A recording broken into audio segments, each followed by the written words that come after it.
filmintressena i Hollywood har skickat sin intresseorganisation MPAA till Vita huset i Washington. Amerikanska utrikesdepartementet har sedan tagit kontakt med UD i Sverige och krävt att problemet med Pirate Bay måste lösas. They think that the US jurisdiction stretches around the world. That it's illegal according to US law, but it's not illegal according to Swedish law. And the users really appreciated that we talk back to them, tell them that you don't decide over the internet, we the users do. 1,5 månad sedan åkte en delegation med företrädare för Rikspolisstyrelsen, Rikskriminalpolisen och Justitiedepartementet över till USA för att höra vad USA krävde. Amerikanska myndigheter lät då den svenska delegationen förstå hur problemet med Pirate Bay borde lösas. När delegationen var hemma igen hamnade frågan på högsta politiska nivå hos justitieminister Thomas Bodström, som signalerade att något måste göras. Polis och åklagare svarade då regeringen att rättsläget är oklart. Man hade inte nog på fötterna för att agera mot Pirate Bay. Just den frågan hade en åklagare redan utrett. Men regeringen var inte nöjd med svaret. Justitieministerns statssekreterare kontaktade då riksåklagaren och rikspolischefen, som i sin tur beordrade åklagare och polis att agera. When the responsible prosecutor was called up to the department in Stockholm, the spring 2006, and he have been telling this to the Swedish national television later on that there was mentioned a threat of WTO sanctions against Sweden. And in the first hand, maybe about US putting Sweden on this thing called the priority watch list. Ja, det kan man läsa i ett brev som Eliasson fick i mars. Här bekräftas också att USA pressat på. Brevet skickades av John Malcolm på Hollywoods mäktiga lobbyorganisation MPA. Han påminner om deras möte i höstas. Vi diskuterade ingående organisationen Pirate Bay, verksam i Sverige. Som ni säkert vet har den amerikanska ambassaden enträget bett Sveriges regering att agera mot Pirate Bay. Jag vill återigen uppmana er att utöva ett inflytande för att få de rättsvårdande myndigheterna i Sverige. So it really got to a high level. The Minister of Justice were accused of committing crimes in the raid. Because it's illegal for a minister in Sweden to tell the police exactly what they should do. Där statssekreterare Dan Eliasson uppgifterna om att Sverige utsatts för hot om handelssanktioner. Jag vet att USA har synpunkter på effektiviteten i vårt system när det gäller upphovsrätt. Och att om inte Sverige och andra länder följer sina internationella åtaganden så finns det sanktionsmekanismer i USA, det vet jag. Och det har påtalats från amerikansk sida. Det här har framförts. Jag vet att det har förekommit diskussioner om att om internationella regelverket när det gäller handel och upphovsrätt inte följs av Sverige och andra länder, då finns det en sanktionsmekanism. Tycker du att det ingår i dina arbetsuppgifter att rapportera till en lobbyist från Hollywood? Jag rapporterar inte till någon. I think it's a rape on the Swedish law.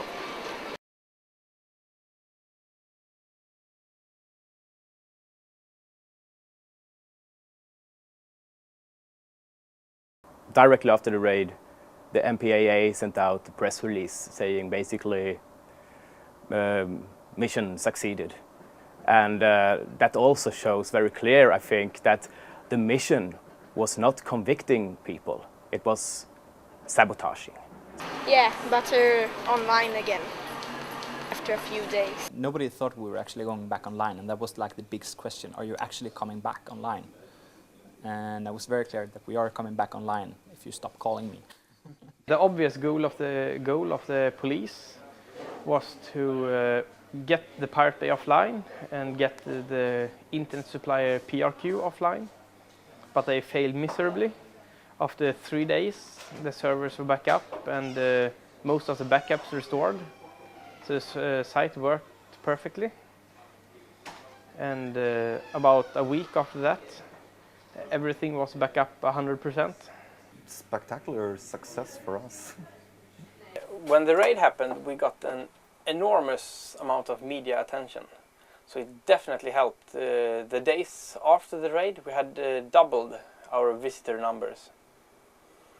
And also it awakened the debate about file sharing in Sweden. I mean, most people in Sweden feel pissed about the use of trade sanction threats to override national law. Yeah, a lot of different youth groups to the parties were active in our demonstration to show the support for the file sharing in Sweden. I think we had 4 different parties attending the demonstration, and also 3 of them were speaking on behalf of their party at the demonstration, along with representatives of the Piracy Bureau and the Pirate Bay. And also the newly formed Pirate Party also got a lot. They doubled their member numbers in 2 days. Everyone in Sweden somehow knows about the Pirate Bay today.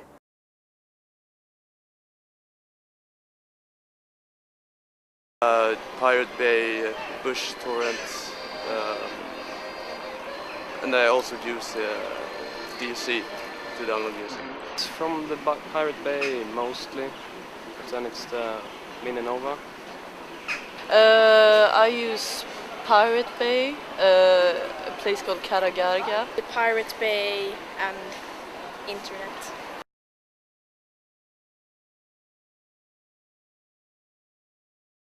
I have gotten a lot of support from the rest of the ISP community and a lot of new customers calling us up and saying, hey, we heard about the raid. We want to help you. We want to move our co-location to your place. Because they know that we stand for freedom of speech and we would like to defend it. Opinionsundersökningar visar att en majoritet av dem tycker att den här lagen mot fildelning är dum.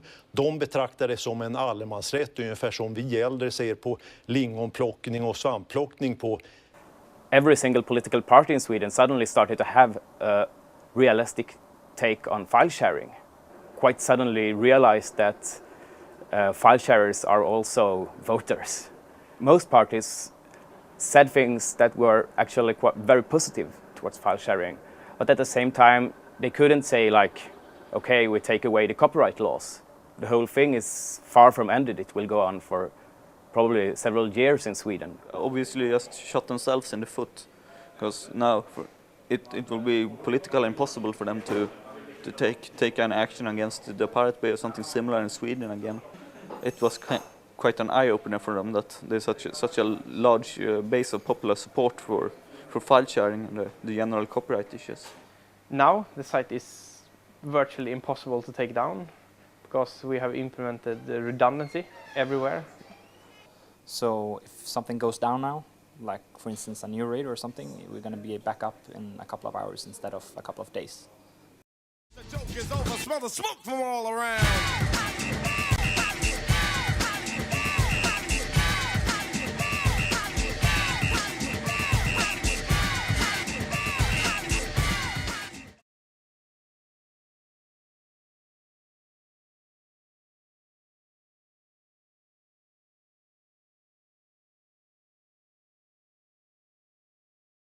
Piratbyrån was born from a very loose group of people communicating on the IRC chat channels. We were basically into doing different kinds of playful internet projects, and reappropriating the term of Piratbyrån by cutting away the anti was one of those like playful impulses. So we just did it, and people had very different backgrounds. It was a very loose group. Everyone felt that this was something new and unexplored, but at the same time something that we knew would definitely grow in importance for several years ahead. What they did was to turn the public debate and actually give public opinion a counterpoint. Where there had only been the copyright industry's point of view before, there was now a counterpoint. So when the copyright industry had their voice in the public media, there was also the Pirate Bureau's voice, always. And I mean, that was unthinkable just 5 years ago. As for Piratbyrån, maybe represents some kind of new wave of criticism against copyright law, when like the first wave was more legalistic, more based on American universities, in fact. Many people think we have like an office and staff and such things, but we don't. We don't have a fixed location.